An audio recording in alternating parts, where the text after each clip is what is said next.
They all hate us, they don't respect us, and they don't accept us as a human being. I was angry and I am angry. Most of what I know about my sister is her absence. She was a ballet dancer, she was a pianist, she was a rebel, she was one of a kind. She was always telling me how to act good, how to be a good boy. But unfortunately, she's not there anymore.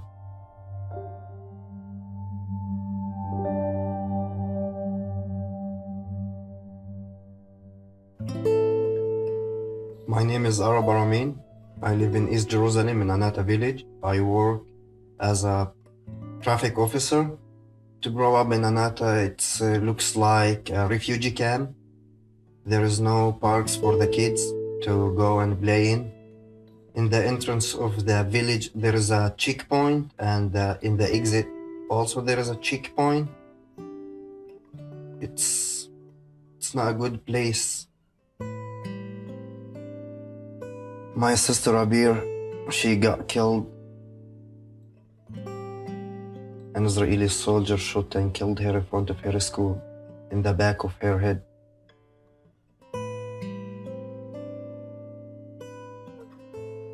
My name is Yigal Hanan. I currently live in Haifa. I was born and raised in West Jerusalem. I'm a youth counselor and I work in education. In my family, up to a certain point in our history, a mainstream Jewish family from West Jerusalem. I had a very normal childhood, which completely changed 2 days before my 5th birthday, on the 4th of September 1997, when my sister Smada was killed in a suicide bombing.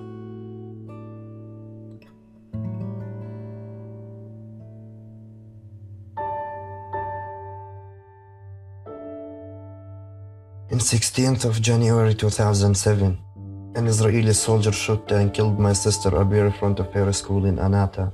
At that time, she was 10 years old. She is the third one in the house. I am the oldest one in the house. I was 13 years old. And Abir, she was, for me, not only the third sister, but also she was my second mother. On the 4th of September, she left her school in the middle of the school day together with 3 other friends.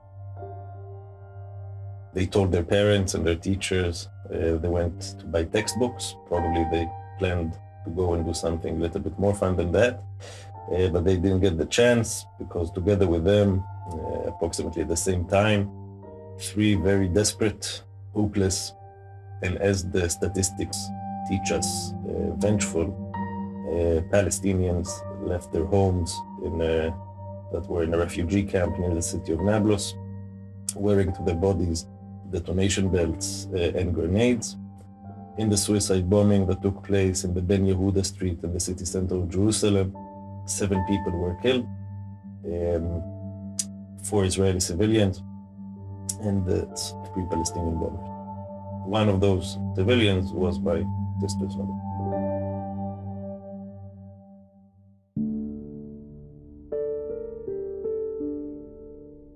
Directly, I went to revenge for her blood, and I didn't know how can I revenge and how can I kill all the Israelis around, because I was told that they all killed my sister, that they all the reason of my sister to get killed. So I didn't know from where can I bring a gun or how to use it. But my gun was in front of me everywhere, which is the rock, the stones. And I start to do my revenge by throwing stones to the checkpoints, which is not that far from where I live. I was lying to my family. They thought that every morning I'm going to the school, but I create a new school for myself, which is the checkpoint. And after few months, one of my father's friends saw me on the checkpoint throwing stones, called my father and told him, your son, I think he's gonna lose his life, or in jail, or the soldier gonna shoot him. Smada's death changed the course of our lives, of all my family. Growing up, after the loss of a loved one, of a close loved one, is I think best described, let's imagine a body, your own body. It is all of a sudden, one morning, missing an essential organ or limb, something internal, an arm, a leg, something that you will always feel its absence and that will never grow back, a void. I remember in that time I was very tough with my father, especially with my father. He's my hero, and I loves him so much. And in that time I told him that you're a bad father. You keep talking to the Israelis who killed my sister. I didn't look at Palestinians as a whole, as responsible for my situation. I remember as a teenager I used to do karate. And when I wanted to be good at punching and kicking, I would imagine this ambiguous figure of the terrorist that killed my sister. But he was a specific person, and I was angry at him. He told me in that time, you're right, one Israeli soldier shot and killed your sister, but more than 100 Israelis, they was next to me in the hospital for 3 days. You don't have to let the hate and the revenge to control your life.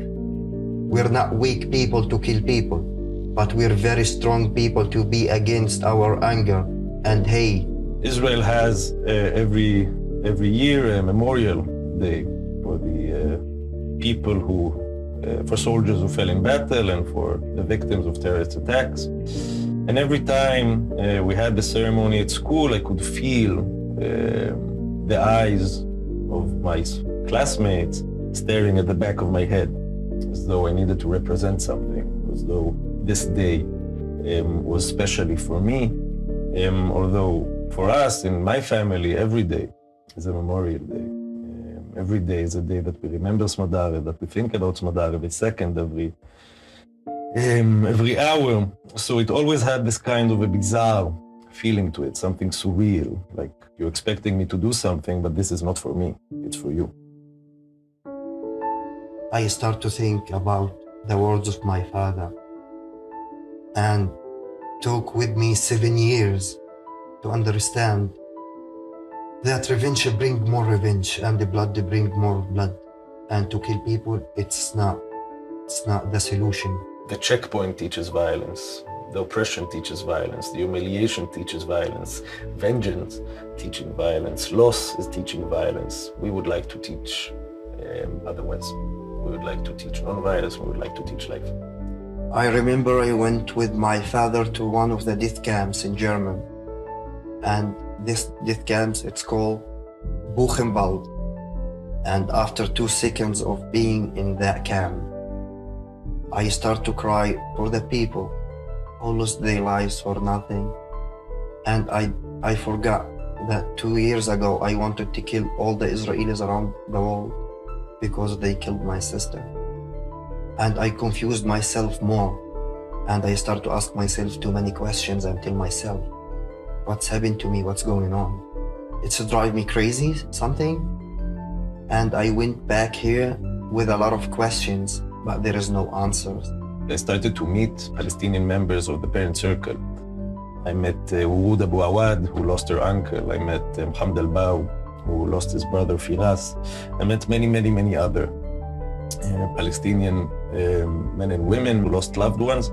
And Palestinians were no longer this transparent, faceless, storyless people. They had names, they had stories. So I started connecting the dots.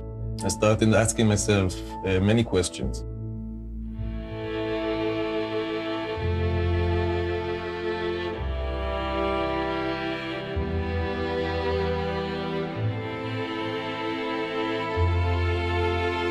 I know about Eagle from many years ago. First time that we made, it was in 2014. For the first time that we start to do lectures together. The Parent Circle Family Forum is joint Israeli and Palestinian bereaved families organization. We hold approximately 1,000 lectures a year to both Israeli and Palestinian youth. We hold a summer camp every year for bereaved Israeli and Palestinian children, which this year Arab and myself were the co-directors.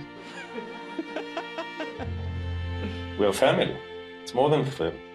I wouldn't be able to do this activity without my brother beside me. We're working together towards a better future for the people that we love. And through the work, we became people that we love to one another as well. The experiences that I experienced as a kid, losing a sister, is something that is not foreign to Arab. It's something that Arab experienced in his life, and I feel he can understand me in the deepest level of my soul in that sense. The stronger of our relationship, me and Eagle, the people they build that relationship, which is our fathers, our parents. Rami and Bassam, they teach us how really to be a human being, because they are the very good example for that. I remember Arab's father used to say that both the killer of Abir and Abir are victims of the occupation. Now, for me to hear a person like that say something like that, a father that lost his 10-year-old child, saying something like that about her killer, means that he has such a huge amount of humanity to spare to others, such a huge amount of compassion and empathy that is amazing. The solutions that take the approach of a win-lose situation, either you win all of it or you lose everything, forget that here between the Jordan River and the sea, people are living. The Jews that live here will not disappear tomorrow. The Palestinians who live here did not disappear so far and will never disappear in the future. This is the only place that we have. We must learn how to share it together under whatever political construction people will agree upon. But the main aim should be sharing it together. If you don't know the language, you're still in fear because you don't understand what the stranger says about you. And when you understand the language, you can talk to the others, be a friend with the others, you can be part in family with the other side. I hope for the future that my nephews and Arab children will grow having the same rights. I hope all the people living here between the Jordan River and the sea can call this place home without having to occupy anyone else, without having to oppress anyone else, without having to enforce violence on anyone else. My hope in the future for the Palestinians is to live in freedom, and for the Israelis to live in security. And I hope for both sides, Palestinian and Israelis, to live in peace. The best thing that you can do to help us, don't be pro-Palestine, don't be pro-Israel, be pro-peace and justice. Ask yourselves, ask your MPs, ask your representatives, ask the people around you, what do they have to lose if this conflict will be solved? It is our job as people living on this planet to try and solve it, because no one else will. For both of us, Palestinian and Israelis, don't keep silent.